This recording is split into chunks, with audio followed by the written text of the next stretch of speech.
in the recording. So I just want to maybe demonstrate to you what's your approach to using the material nodes of Sketchfab. I suggest most of you using the Metalness workflow so that make things easier to understand. So any parts is not metal. So you use this slide to control whether uh, the surface has metalness or not.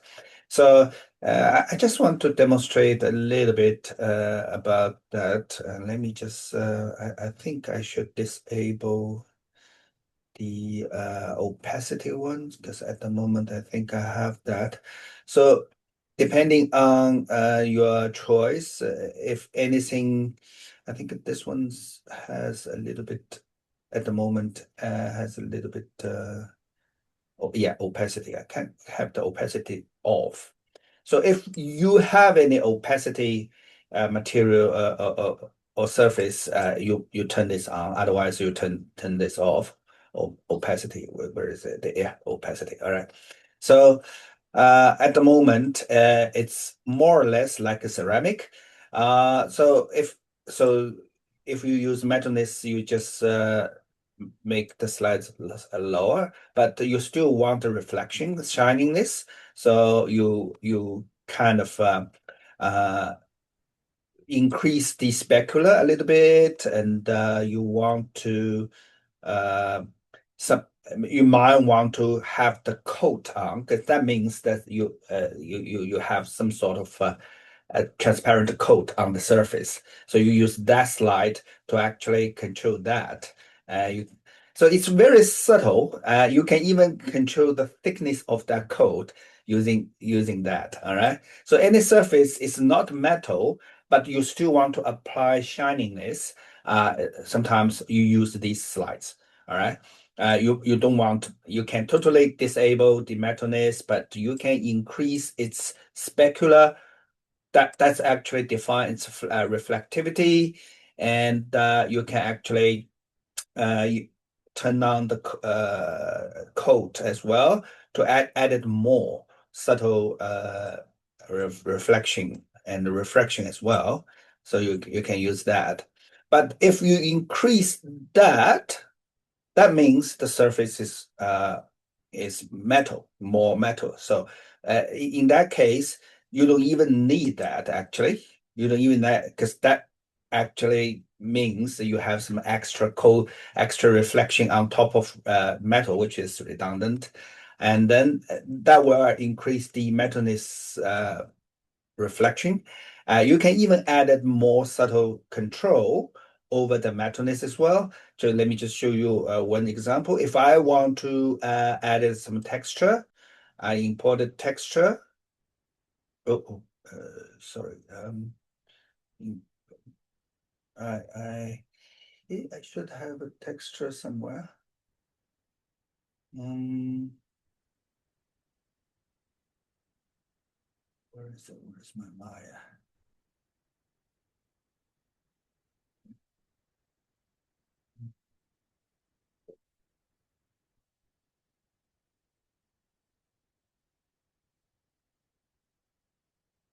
All right. So I'm gonna import that pattern. So take for example, I have uploaded a texture pattern, which is a kind of some flower sort of pattern. I used that. So so in that one, the white part that text in that texture, the white part means more have metalness, but the black part is no metal. All right. But at the moment, because the size of the texture is kind of too large, so you can control the texture by actually click that, and you go down to UV transformation. And this way you can add have some control over its rotation, over its size. So you can decrease the you can have the positional change. You can see that that's the direction, and that's the V direction. All right. And if you want to decrease the pattern, just downsize that. You can actually downsize that. See, you can see that you are controlling the texture's size. All right. And then you fine tuning its position. All right. And as you can see, it's actually uh, added some more interesting patterns. So the black part will be less reflective, and the white part is more reflective. And you can apply this to um, any other surface as well, to create to create some kind of um, uh, maybe grooves or that. So we can try see if this way. So you have some interesting patterns already, just so on top of each other. So you can create very complex layered effects. So for this one, I might need to duplicate to see what's the positional set. So minus, so I'm going to go minus 16 and -4, -5 maybe. All right. So I'm gonna do that, and maybe.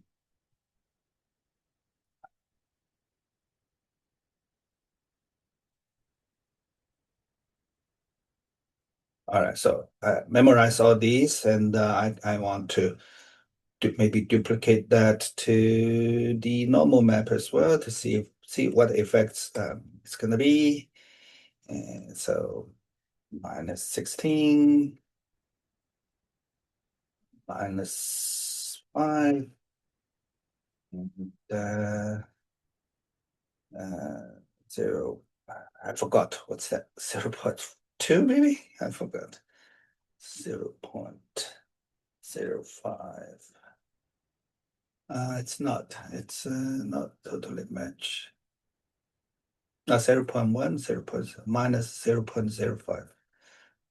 All right, so I can do that.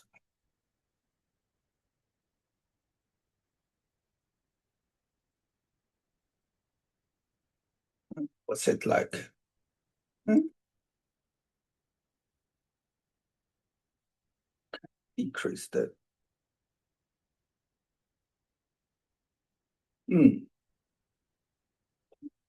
Not the effects I imagined, but still, you can see that it creates some kind of differences in the pattern on the surface, and yeah, if it's pump map, no,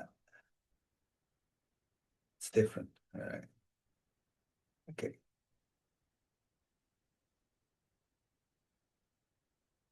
I think you can inverse that as well. No, it's not that. All right. Um,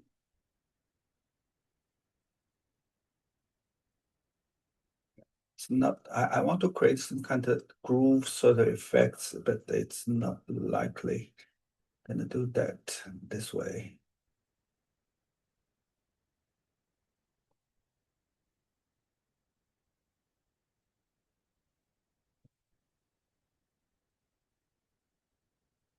Uh, yeah,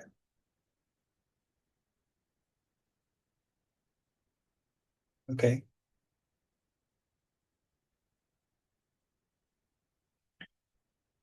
But anyway, this is you use the texture to control the surface area, and to actually create more interesting patterns and create more differences on the surface. All right. Um, you can apply. So like the example I gave to you, the student's example, you'll see that you can see that the basic color is these. I create quite good some basic colors, but still, if you look at the Methodist map, you'll see that it this students took some efforts to actually create some kind of texture map, that dampers the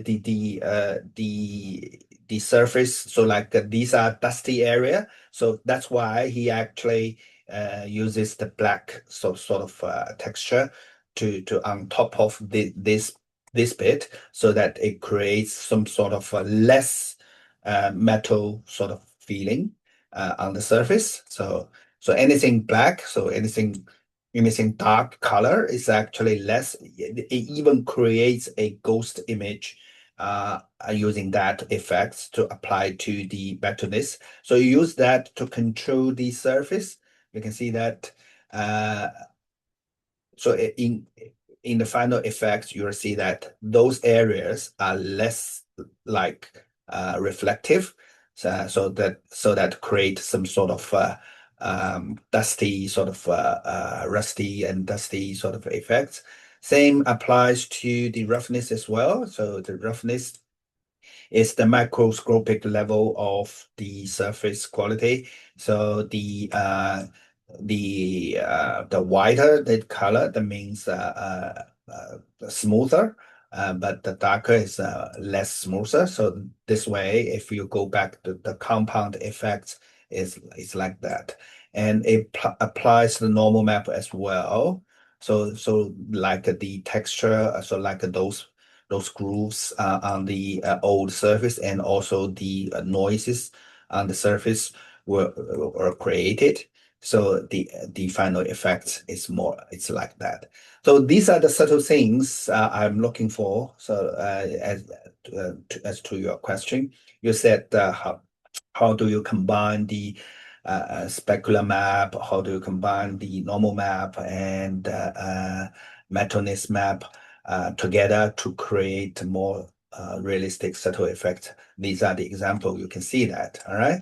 So like the glue effects applied in the normal map as well. In this one, you can see that the patterns, all that.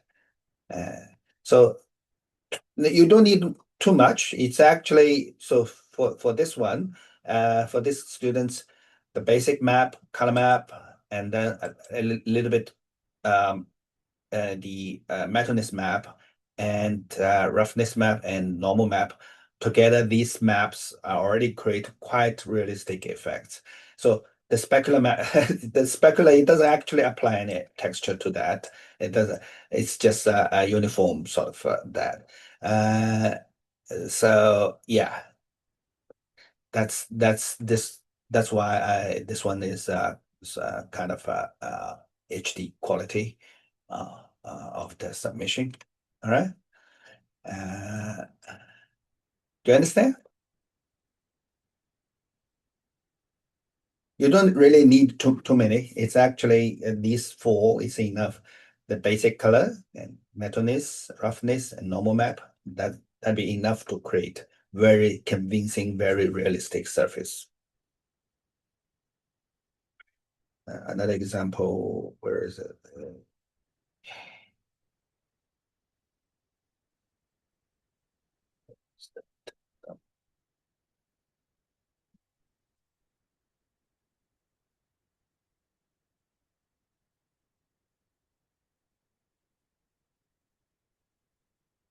Yeah, that's last year's.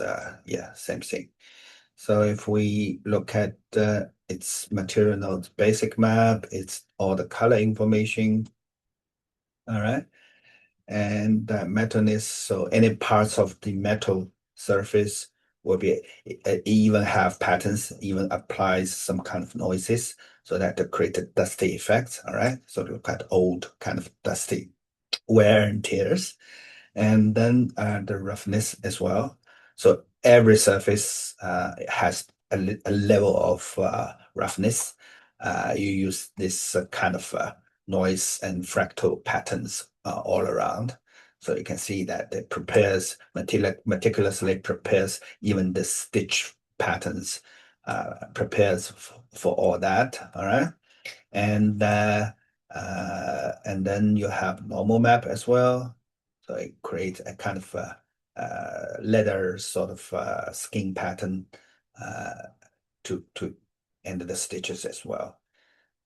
this level of preparation of the texture and control even the rusty part, so the crumble rusty part, or some of the groove sort of pattern, using that to create even the the pings or that create these. And then it even has another layer, which is ambience and occlusion, to actually emphasize on the shadow part, to enrich the shadow. So you see the shadow part is kind of rich. All right. And opacity, of course, it has opacity, but none of these are opaque, so it doesn't have only the lens of the surface of the watch have opacity. All right, and specular, it, so in this case, he actually apply similar texture to the specular one as well, and only the camera's lens, because it's totally smooth, totally reflective. That's why it's uniformly white. Otherwise, all these other surfaces and has patterns control over its reflection, and it has shine surface, and I think all the black part are shine surface, shine roughness. So he made this many choices of control over the surface quality. So in the end, it's quite rich. All right, quite rich. You can see that, and even the scratches, all that. You can see the effects. All right,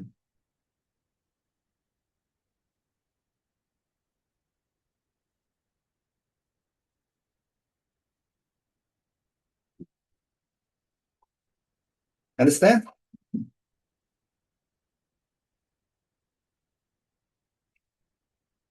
All right, Britt, do you have any s- questions, or do you have any specific issues? Sorry, I'm a bit sick, so please excuse how I sound. Um, I just have a question in general about the assessment, before I get too deep into it. It says nothing organic. Does organic mean like objects as well, like trees and like the ground and All right. stuff, or does Uh, organic just literally mean like people, like character models? in general, usually organic means peoples. Okay. It means the what a humanoid sort of, because the term organic in here in the context of 3D modeling and 3D animation, it means that the objects will be animated by some kind of internal skeletal structure. So when it animated, the surface will be stretched and distorted, and will be driven by the underneath some sort of mechanism. That's so in that case, when you're modeling this sort of surface, the topology is more restrict, and you have to more clean, good age flow, so that when it animated, it won't cause much issues. But here in this course, we are teaching is hard surface modeling, which the term hard surface model, which means all the objects are uh, not gonna be twisted or not gonna be animated. It's just it going to be animated, but the surface is not gonna be distorted or not stretched or that. All right, that's the differences. All right. Okay. So if you create a tree, that doesn't necessarily means it's organic, because unless you're doing some kind of animation for like a wing swing or that. So that means that the tree is going to be sort of driven by some kind of external force or internal force. But usually, in our case, if it's not animated, it just stands there. It counts as hard surface. All right. Okay, yeah, because I was thinking of like, well, I'd kind of plan to do like sand, and I was like, is that considered organic? Even though I'm not like, you know, Sand. Yeah. yeah, like the base of the diorama being on sand, like a sand Okay. Yeah. surface. If it's not animated, no, it is still Okay, hard, counts as a hard surface. Yeah. okay, Yeah. very cool.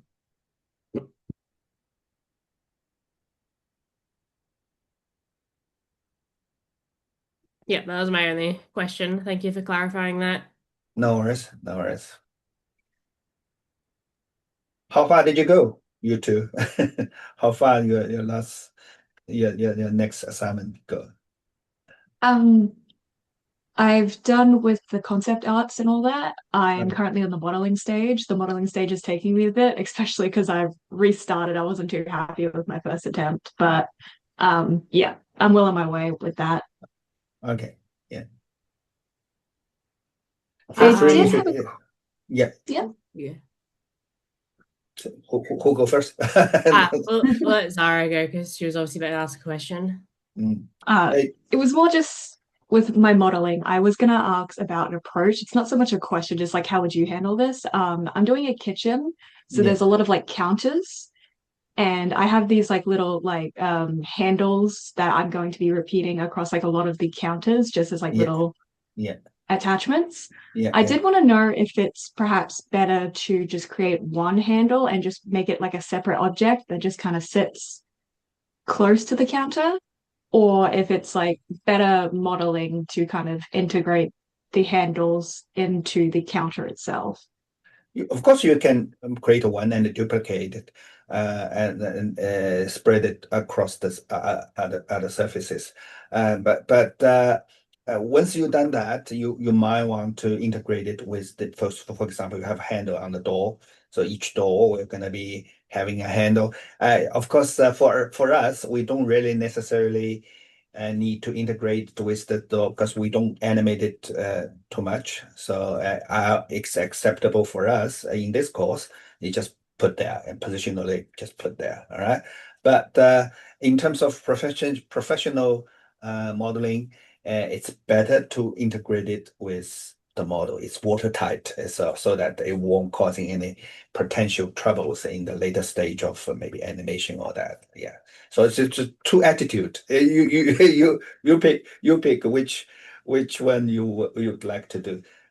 There's a little bit the learning curve because when you integrated that, if you want to maintain quad, there's a little bit trick to actually how do you integrate it with a flat surface and you still want to maintain, you don't want to end gun, you don't want to multiple size, more than four size polygons. You might want to diagonal edges that try to organize that topology.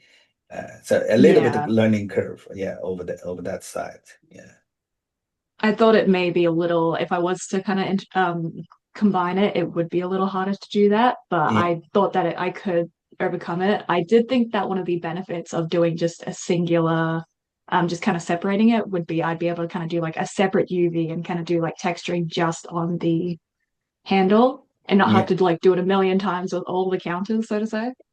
Yeah. But yeah, I don't know which one was the The better easy, approach. yeah, easy solution for us because we don't actually animate it too much, and so you can just put there. It's with separate applied separate different material. That's enough. That's enough. Yeah.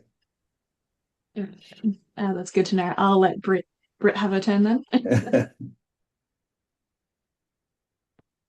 Yeah, I mean, I've modeled quite a bit. I'm not sure how many like extra things I need to make my scene feel alive though.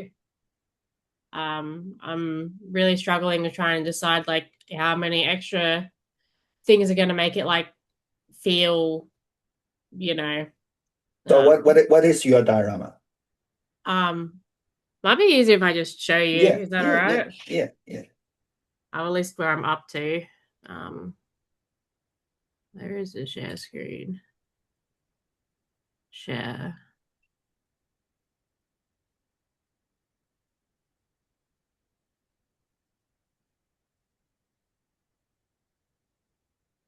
All right. So right now I've got a little Wooden carving. What do you call it? little like hut. And Hut. then Okay. yeah, in Yeah. my concept I was like a little like abandoned hut with like just sand and then so Yeah. like and then like my animation cycle was going to be a treasure chest opening and closing because like it's on an island, and then I was thinking just like some crates and some like random like rocks strewn around and like a sideways barrel because it's been here for a long time and it's abandoned, and then that's just there for just reference for size, so I didn't go too crazy. Like that's All just right. yeah. So like it's what I Okay. envisioned my Uh, person to be, yeah. like if they were in a model, and then that would just Yeah. get deleted at the end. All right. So I suggest you maybe go to a maybe ChatGPT and type in what you imagine what kind of diorama you want. So like abandoned hut on the hilltop with just to describe that so that the ChatGPT will create a image for you. So give you more ideas of what sort of a typical scenarios, typical environment mm, of that. So give you more ideas. So you use that as a brainstorming. So at the moment you're running out of idea, what sort of other things you can add it to this one? You use AI to inform you how to so right now you can do that. You just do that and give you like what sort of extra objects you might need it for that um, particular settings. That is actually a fair shout. I forgot that we can use AI like that.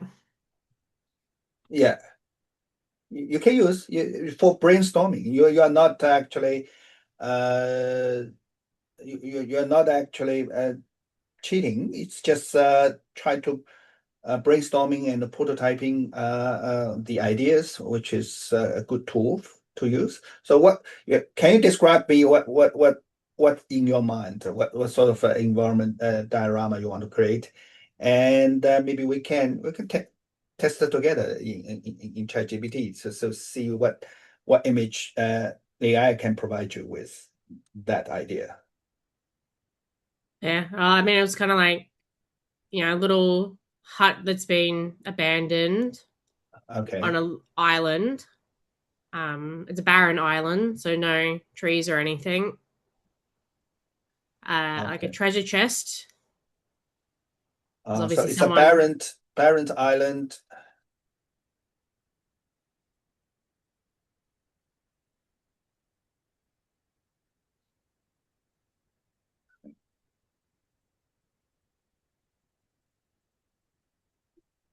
yeah, like a barren outpost. Like it was like where the ship stopped to like restock and then go again. I think is what feels right for this hut. All right. So uh, can you type the text and Yeah.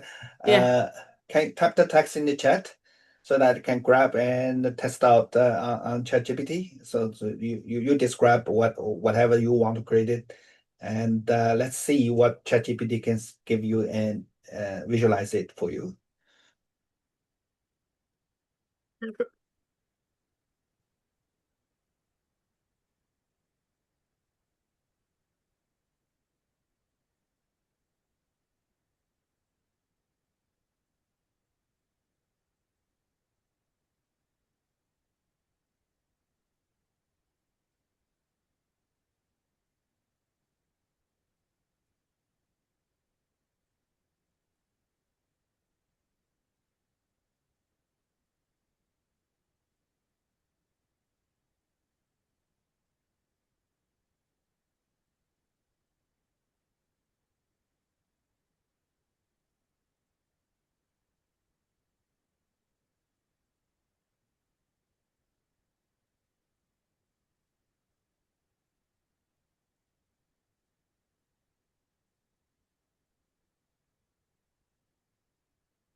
It's generating. Okay. Let's see what AI can suggest for you.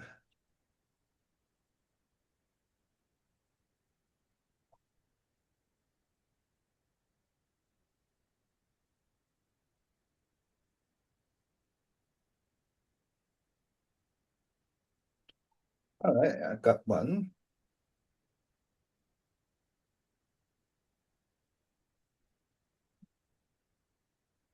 Could you stop share? I share that image with you and just share that. Here we go. What do you think? Is that matching your imagination? Yeah, a little bit. So kind of, yeah, it wants lots of rocks. Yeah, lots of rocks, weeds, some curtains, rugged curtains, and wooden doors, and the flag posts, and yeah, looks about all right. So some wood trunk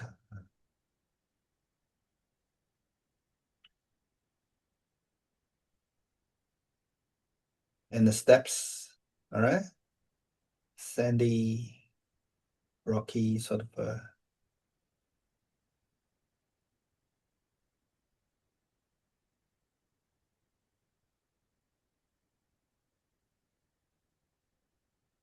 Yeah, it looks like it could be something.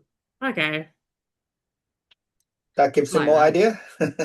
Yeah, because I obviously struggled with the first assessment quite a bit. Yeah, And your feedback was be more simple with your modeling. Because I'm trying to really keep it simpler so it's easier to texture and do things with. yeah, Because obviously I need to do quite well in this assessment to pass the subject. So, yeah. um, So you can create like a chest, a cabin, and some steps, rock, weeds, and a flag post. Yeah, that's enough. That's enough. Mm. because yeah, I was like thinking like it'd be like another plane of just like the sand, and then I could probably just maybe do the rocks, the treasure chest, and then maybe just a little flagpole. Yeah. And then I think so. If with that, would I be looking at the animation cycle being maybe on the treasure chest opening and closing rather than the wind blowing the flag to just keep it simpler? Yes, you can. Yeah. If that's what you want, the lid of the chest opening closing. Yeah. If that's Because what that's like on or a the direct door, like or the flat door. Yeah. edge. Or the at the cabin door, it's just kind of open and close kind of yeah, it's up to you. You make choice which part you want to animate it. Yeah, I think maybe the chest because like I'm quite impartial to like in my brain. It was kind of like a trading thing, like with the little like they would like hand over a counter and they'd get the supplies back. Like that's kind of what I envisioned in my concept art. All right. Yeah. So So if that's your choice, yeah, that's fine. yeah, that's kind of what I was thinking in the concept art. But obviously, concept art changes. Like you just go back and you refine it as you start doing things. So it's not like I'm locked into just this is my concept and this is what I have to do. All right.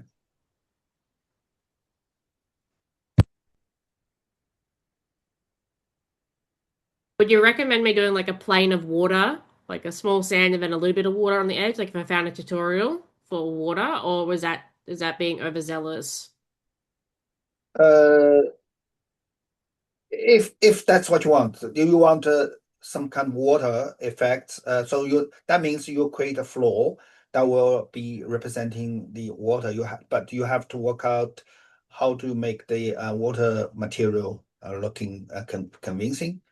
Yeah, Otherwise, you just having a island sort of just just like that without the water part. Yeah. So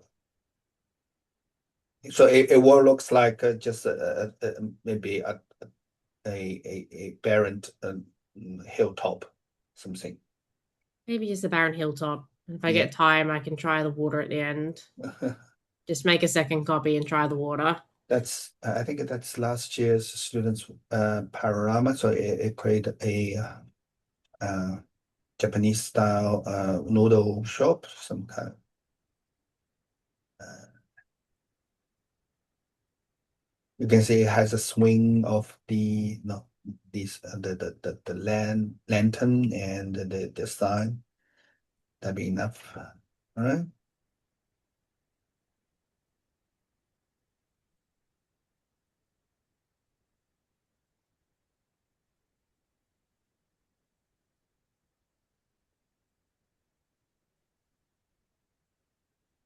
Let's try to find maybe you want a bear. Sorry, parent.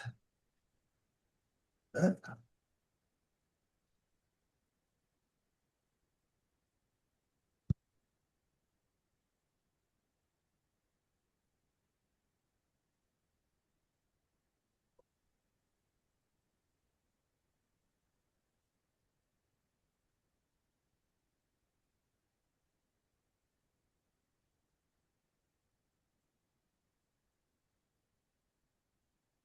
let's see. Do they have a similar choice of barren island? Sort of. Nothing.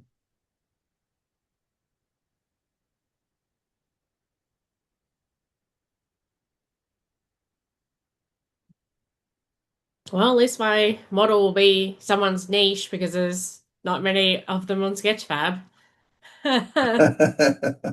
That's good. Yeah, yeah, that may be an idea as well. So you have kind of floating island with a hut on top, and maybe that's also another idea.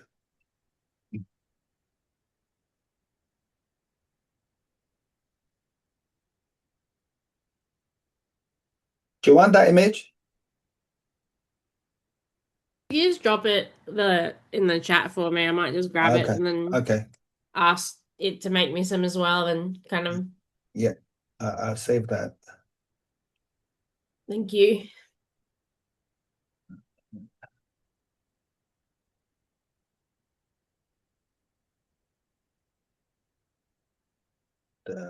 Stop sharing. Gonna drop that to. All right. Here you go.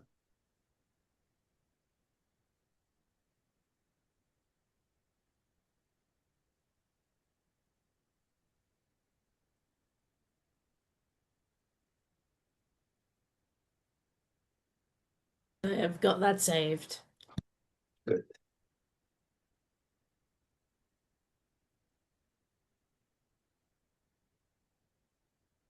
We can get that gamified. This is realistic, but for us, most likely we're going to create these assets for games, so you can make it more cartoonish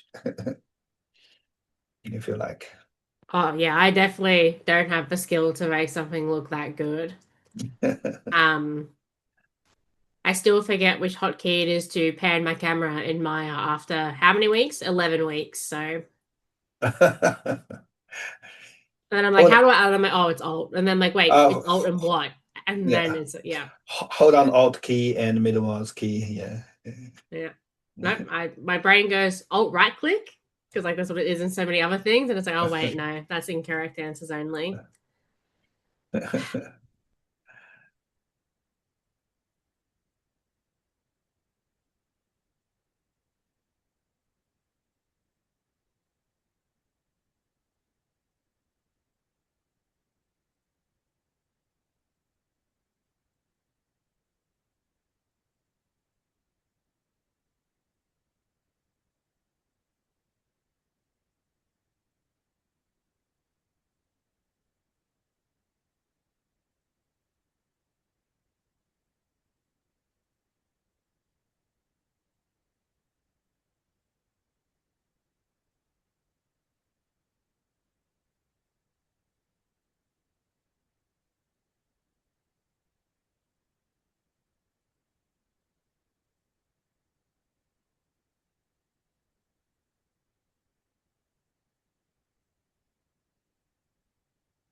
Sure.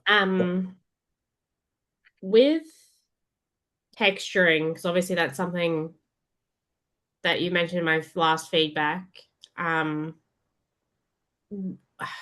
I did the first assignment by very poorly attempting to UV unwrap my models because they weren't great models, so it was very difficult.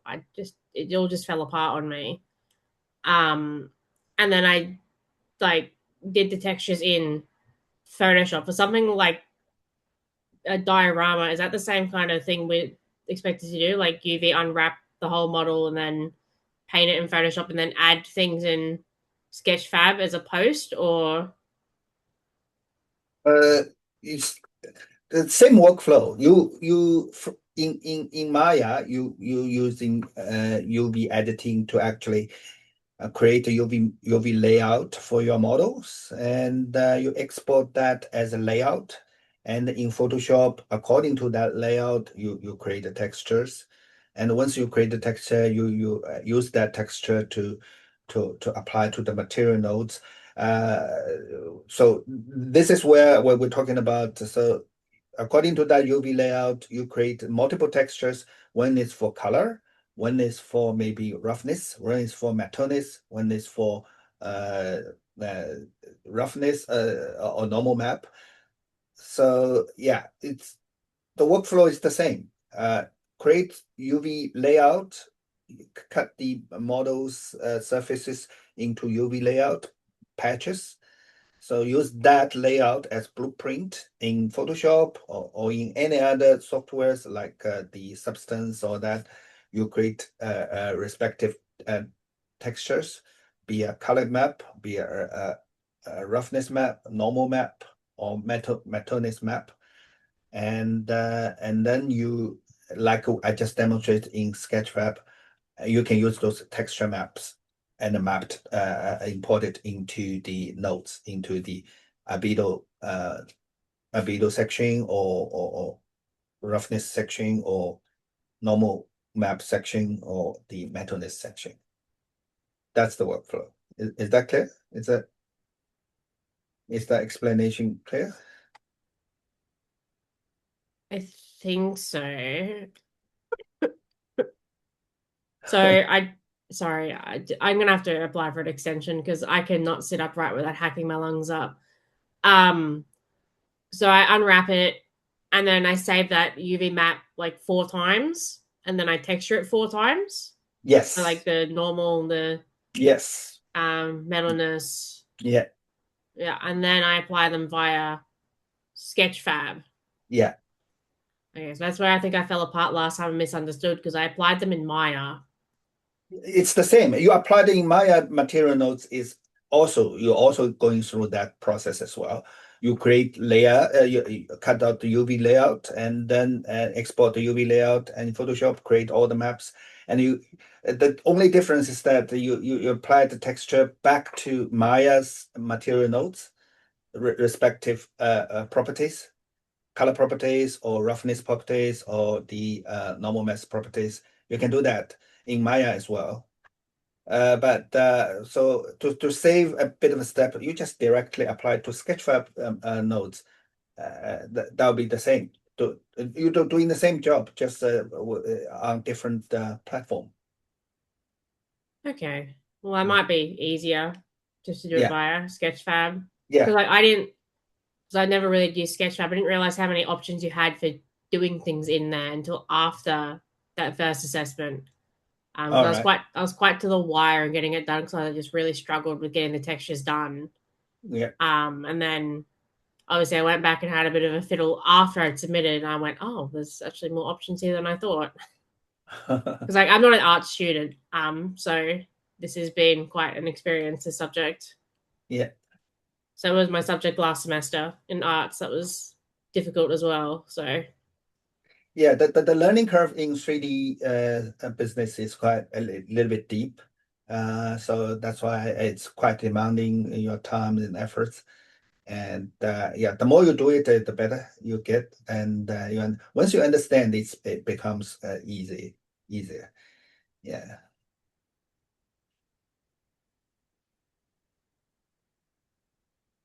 I don't think this is ever going to get easy for me. But right now, you are at the stage you just vaguely understand the concept, but you made the progress. Judged by your talking, you already understand. Once you're done, you have to uh, create UV maps, UV layouts out of your models, your created shapes and forms, and then you use that to in Photoshop, cross-platform in Photoshop to create textures. But you need to create multiple textures. One is for color, one is for other things like roughness or normal map or Methodist map. And then you apply to respective sections on the material nodes of Sketchfab or either Maya's material nodes or the Sketchfab material nodes. So when you say specular, that's like your roughness or your metalness, right? Yeah. Specular, like I That's said just the before. fancy word for like metalness or roughness or whatever Yeah, surface is on it, right? yeah. Okay, it's just the Yeah. over. Okay. Yeah, let me just maybe so the Metonist. So I suggest to use Metonist workflow. Specular workflow is a little bit intricate because you need to control this specular slide as well as the roughness or glossiness to control. There's several. That's the confusion where the confusion lays. When you use that, you have to combine with the roughness usually to actually create the shininess. In effect, you still can create metalness. So, for example, in this one, you create metalness if you just decrease the roughness and increase the specular. You actually create a more kind of metal shininess. All right. But if you use metalness control, you don't really need the roughness. But in this case, because I'm trying to create a cloth, so it's different. Uh, but in metalness workflow, this one is mainly control how much the metalness is. All right, and this will control the roughness, a little bit of control over the shininess. You can see it's actually doing that as well. Yeah, that's why you need empirical knowledge of that. You can experiment. The combination is sort of endless, all right? But still, that's how the algorithm uh, separates different properties and try to enable you to have total control over the material surface quality. And you have to experiment with the particular surface quality you are chasing. All right. And I can just give you, I'm just giving you a rough guidelines of that. I suggest you use Metronis. It's simpler. So, and then just trying to experiment with the other properties to see how much the surface quality is gonna looks like. So I guess for something like mine, like the whole like the roughness is going to be very like high, isn't it? Because it's like abandoned. Yeah. So like I do like I guess like so hypothetically the wooden platform that you saw, like so I'd unwrap that, and Mm, then the base color I guess would be like a worn out brown, yeah, like a darkened brown, and then well I mean brown with like a little bit of darkness in there, yeah, and then I guess if so the next UV map would be the roughness one, um, and that would be like mostly I like so with the roughness well uh, I don't know how to le- word my question. uh, I hate this subject. okay. Don't be too okay. Let me just maybe show you maybe show some examples. All right. So let me just think. What should I do? Polygons.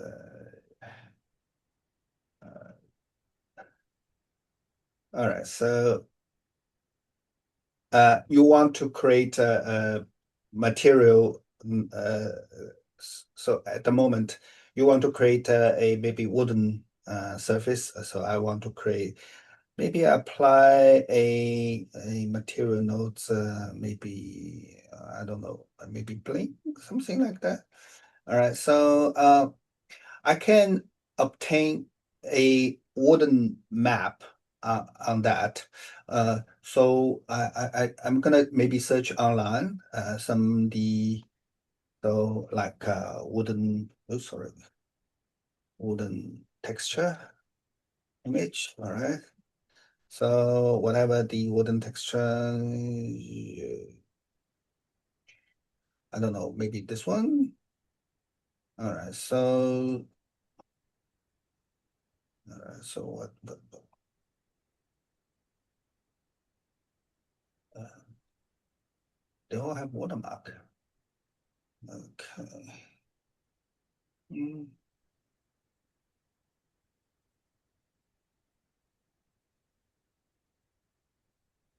I'm gonna just use that, save image to uh,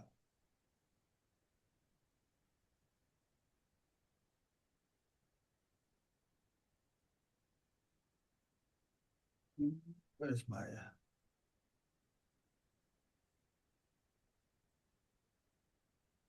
hmm?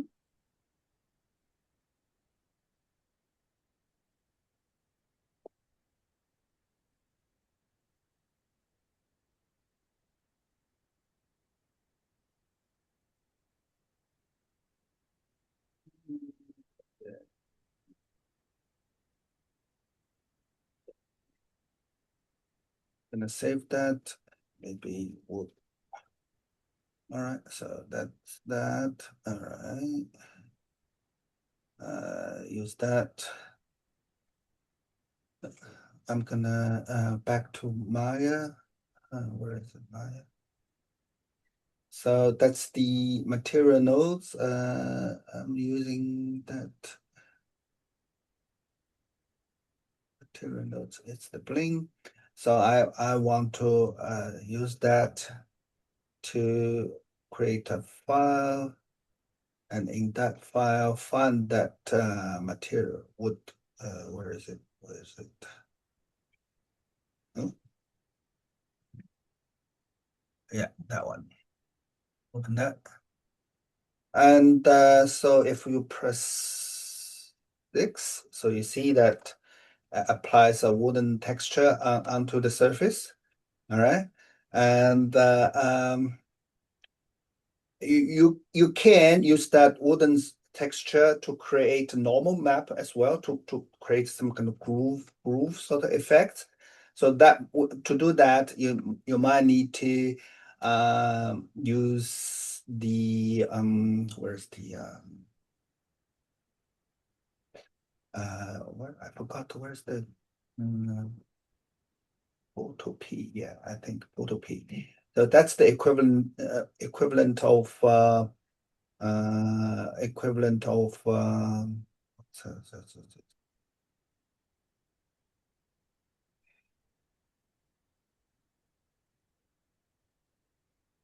whatever. Just that. All right.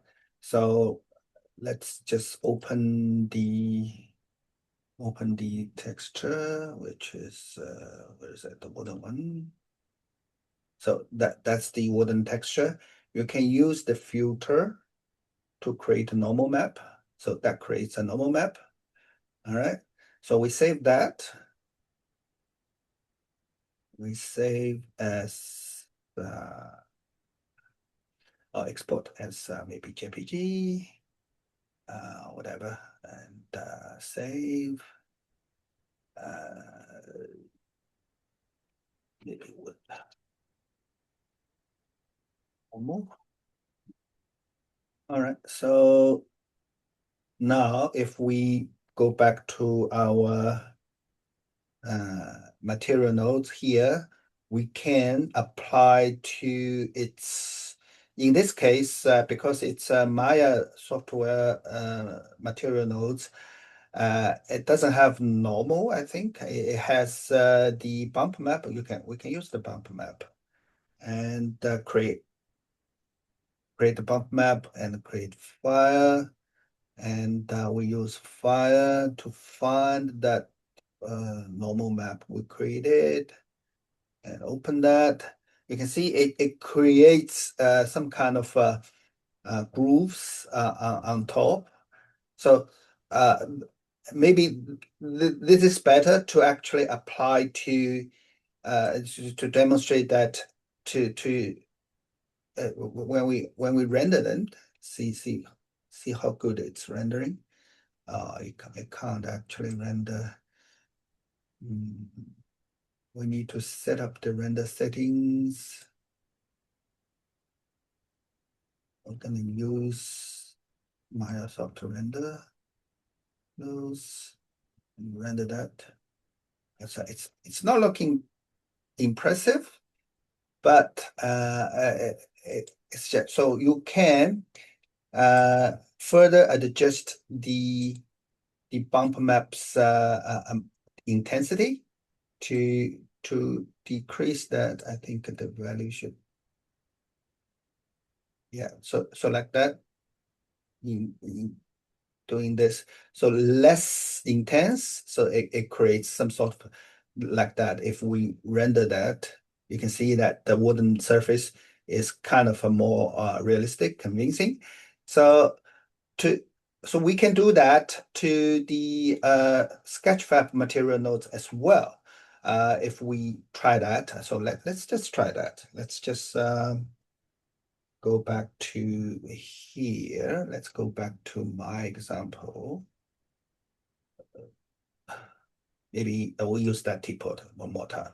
All right, edit that. All right. So I want to create maybe a wooden teapot. All right, so I need to do is firstly, in the albedo, I import that texture of that wooden texture, and import that. This one, open that. All right. I And also so need this to, wooden texture is something I've painted myself, right? yeah, you can append it yourself. Yeah, you can Or can I do do what you've done? Is that yes, you can. appropriate? Yes, you can. As long as it's free copyright. Yeah, I mean, obviously, I pay for the Adobe stock stuff too, because we have to use Good, Adobe. good. Yeah, yeah. And you Does reference that it. does that count? Like, because obviously we have to pay for the Adobe suite. So does using Adobe stock and then saying like in the report, well, the reflection that I used that. Yeah, yeah. You can. Okay. Yes, you can. Yes, you can. So like I Ooh. imported the wooden texture and imported the normal texture to that. And now I want to create so at the moment I want to use this texture first. And of course I don't need okay, I in this case I probably need the clear coat. So I leave that on. And the opacity, I think I don't need opacity, so I leave that. All right. So uh, and now I can add the normal map to the normal channel. So I click that and add this one. So you can see you create some sort of combine, but you need to further fine tuning it. I'm gonna fine tuning it by actually try to make the hang on, I need to disable the normal first. I want to first adjust the albedo. So I want to maybe just try to create a kind of wooden sort of effects. Is that okay? All right. Okay. I might need to give it a rounded up -30 and -1.5. I need to memorize that. Or -2 maybe. All right. So -2, -30. Okay, that will be the positional information setup for that wooden teapot. And then I'm gonna use that for the normal map as well. So the normal map on, change its position to -30, -5. All right, it matches up. All right, so now I can adjust the normal map to fine tuning its maybe the shininess of that coding is too much. I can decrease that. So you can see the differences now, and yeah, you have the grooves, and I think it's enough. All right, and albedo, I'll leave that as that. So what about the shining? Oh, so that increase the highlights. All right, so I decrease that. And that the roughness could go down further.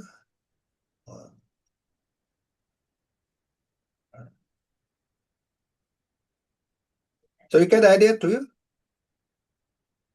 So Yeah, that helps a lot.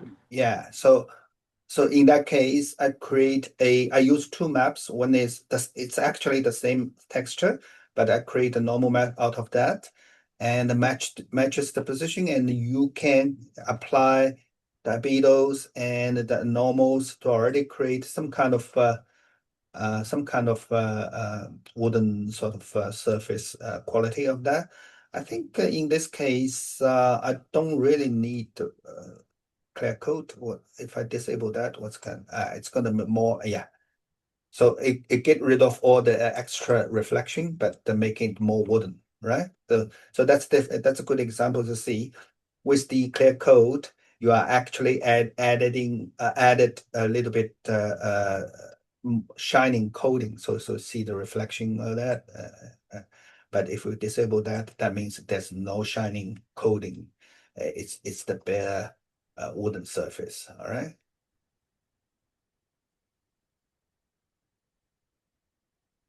Does that help? Yeah. So the do I make the normal map based on my UV unwrap or based on the texture? You make the whatever the texture you have, yeah, you make the UV map out of that.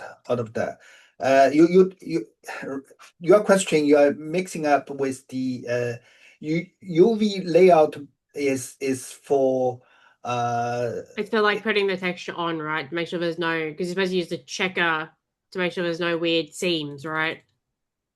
nowhere to seam, as well as so in this case, the how do I explain it? The UV map edit layout is for you to which part you want to be a wooden, which part you don't want to be wooden surface. You use that UV So if it's layout. all wooden, I would just make sure that there's no weird seams for when the texture goes on, and then that would be the UV Yeah, map. if it's all wooden, yeah, it's simpler. So your UV map, what you check on the UV map, the checking pattern, you use the checker pattern to make sure it doesn't stretch. It doesn't actually uh, stretch too much. In this case, maybe I should explain that in my. So in this case, if you check the UV of this one, it's because it's a sphere. The UV map is evenly stretched over there. But if you want to have reorganize the UV map, you can we can actually delete the UV map. All right, so no UV map, and we can pick up maybe a particular area of surface and create a UV map pattern, maybe this one. Okay. So so that's that. So if that's the case, only that bit receiving this texture information, right? Do you understand? Yeah. Yeah, only that bit we're receiving the so if you like so in this case we have to so if you want a certain surface uh to receive so you create another UV map layout. Okay, you create another planar. All right, this one. All right, so you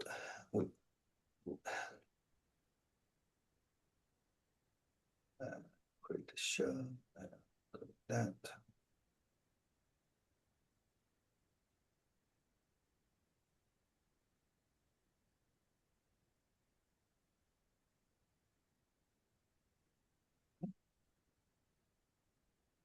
It's together.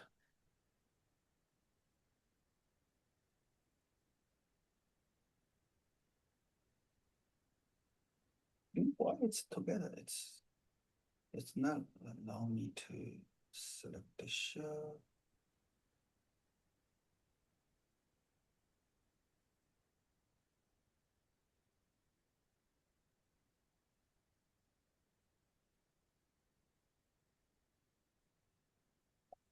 Separate layout.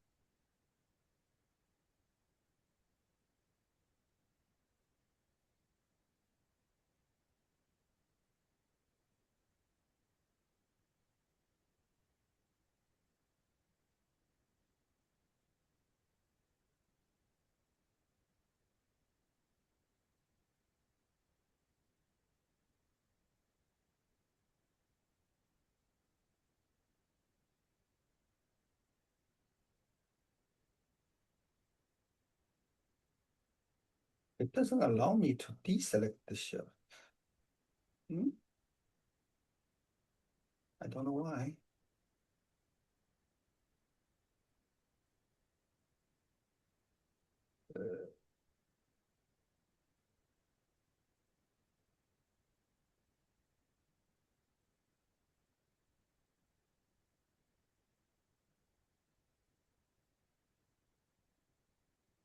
So I don't know what's going on. But anyway, it's you can see that when you do the UV layout, you are actually selecting a particular area patches of on the surface to receive to receive a particular texture. You can do that. It's actually UV layout is for that purpose to arrange the surface faces to be layout within this texture area, so that later you can apply different textures to different area. Do you understand? Yeah, that makes more sense. Yeah, but in this case, I can't actually separate these shows, which is odd. Don't know why. I want to demonstrate to you. I will spread all these shells across this image range, and then you use that UV layout to create different textures for, within the same model. But at the moment, I can't do that. I don't know why. Layout. Okay, select all this. Layout. Oh, yes, you can do that. All right. So like you have separate patches, and it's spreading across different area of in within that texture space. We call it texture space. All right, so you can snapshot. So this one, and you create. So decide the size and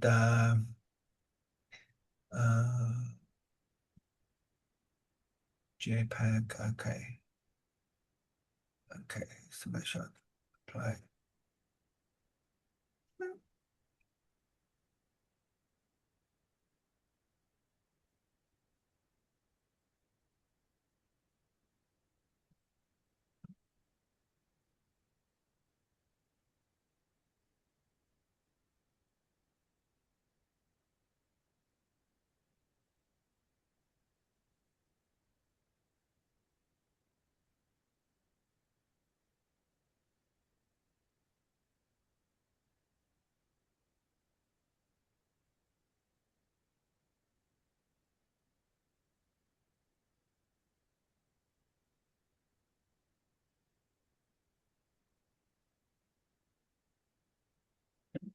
I don't have a choice of saving the file. All right, I'm rusty here. I don't know what I'm doing. Hey, that's how I feel doing it. It should be able You're to just enable. simulating my panic so everyone else understands. Why it doesn't allow me to save it in file? It's a bit odd.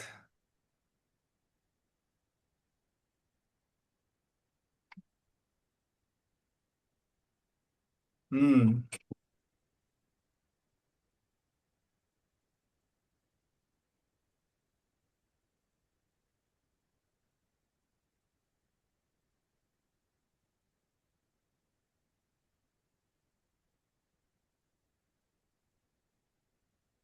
What's the option of saving into file?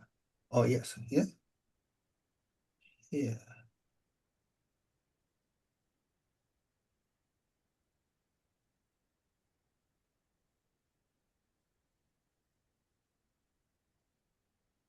Hmm.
Something I'm missing. I don't know why it doesn't allow me to save the UV layout.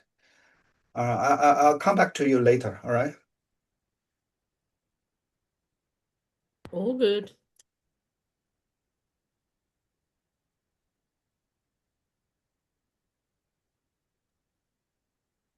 I did have a quick question. Yeah. I was gonna leave, but I thought of something real quick. There's probably a really simple way of doing this. I'm just not aware of it. Yeah. Like I was saying, I'm doing like counters for like a kitchen, and while they all have the same like width, some of them have different heights. Is there a way to figure out the exact measurements of like heights of objects Yes. in Maya? Yes, they do. Um, um, so if you go to this, there's a measurements tool. You can have distant tool. So like you want to check this one. Yeah. Yeah. So this one and frontal view. So it gives you a information between the two nodes about the distance of that. So like I click here and click here. It, do that. So it gives you the hold on the shift, click the second one. It gives you the distance between this the dimension of this geometries. Is that what you want? Yeah, that's exactly what I want. Some of my counters are like exactly half the size of a normal counter, so I was wondering if there was like a exact way to figure out how tall the normal counters were. Okay. Um, yeah, that'll do what I was hoping for. Yeah. Yeah, that was all from me. Thank you. No worries.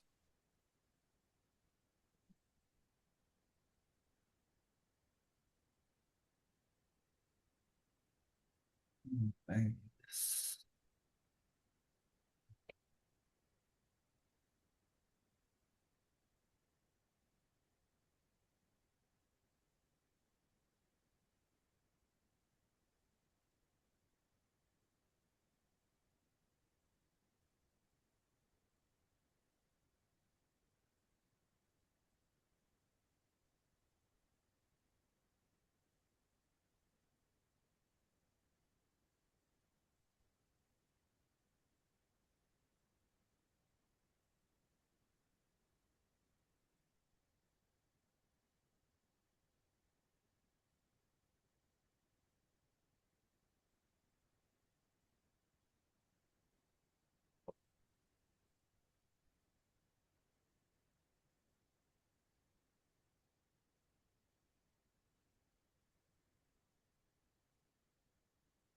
All right. I think that's all my questions I had.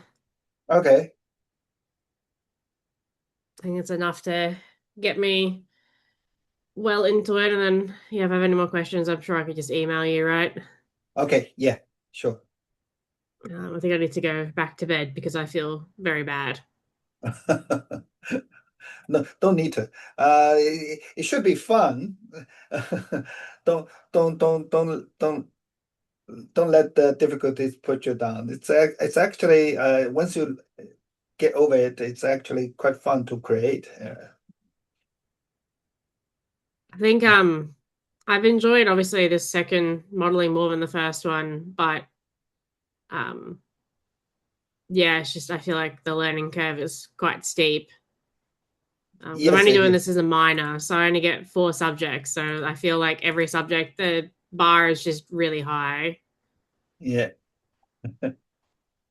Like I don't think I'm using Maya again for either of the other 2 subjects in my minor. So it's like, oh, this is just a quick drive-by of the subject, like matter. But this is the most sophisticated software within our discipline, which digital media. Once you nail this one down, any other software, I'm pretty much sure it's no big deal now. If you can nail this one. Yeah. It's just a matter of nailing it, right? Yeah.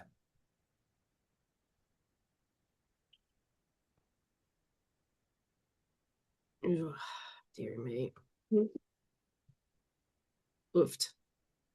All right, well, thank you for your time. I really appreciate it. No worries. No worries. Okay. All right, see ya. See ya.